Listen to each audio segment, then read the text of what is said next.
সামনে ইলেকশন আসছে, ইলেকশন নিয়ে একটা শিক্ষণীয় গল্প যান সগলির উপকারে আসে। হযরত ওমর রাদিয়াল্লাহু শাসন আমলে উনি একদিন বের হয়ে পুরো এলাকা হাঁটে হাঁটে ঘুরিচ্ছে দেখার জন্য কে কি করিচ্ছে, কে ক্যাঙ্কা আছে। কিছু দূর যায় দেখে একটা কুড়ে ঘরের পাশে একটা মহিলা রান্না করিচ্ছে আর পাশে দুই ছোল খুব কান দিচ্ছে।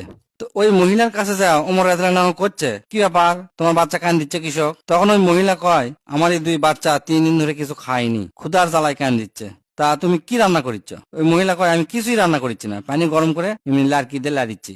এই বাচ্চারা যান মনে করে কিছু রান্না হচ্ছে, রান্না শেষ হলে খামো, এই কানতে কানতে যান ঘুমে যায়। তারপর ওই মহিলা কয়, কাল হাসরের ময়দানে আল্লাহর কাছে ওমরের নামে আমি বিচার দেবো। ওমর আমাকে দায়িত্ব লিছে, কিন্তু আমরা ক্যাঙ্কে আছি, খায়া আছি না না খায়া আছি কোনো খোঁজ খবর লাই না। এই কথা শোনার সাথে সাথে ওমর রাদিয়াল্লাহু খাড়া হয়ে গেল, ছুটে চলে গেল তার যে সরকারি গুডাউন আছে সেই জায়গা থেকে কিছু আটা, ময়দা, তেল, নুন যা যা লাগে বস্তাত করে ভরে বস্তার লিজেই ঘাড়ের ওপর তুললো। বস্তার লিজেই ঘাড়ত লেওয়া দেখে প্রহরী করছে, বস্তাটা আমার ঘাড়ত দেন। না, এই বস্তা আমি ঘাড়ত লিমু। কাল হাসরের ময়দানে যখন আমাকে আল্লাহ জিজ্ঞেস করবি তখন কি এই বোঝা তোমার ঘাড়ত লিবা?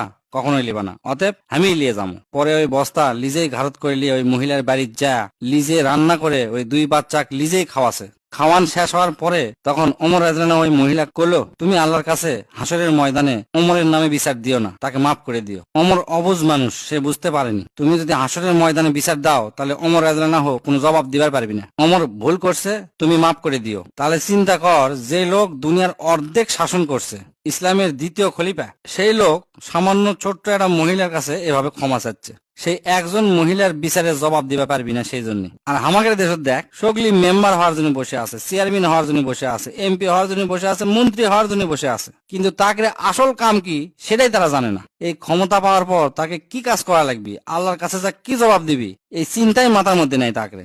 সগলি খালি ক্ষমতা নেওয়ার জন্য বসে আছে। তাই সাবধান থাকেন, আল্লাহ কিন্তু সব হিসাব বুঝে নিবি।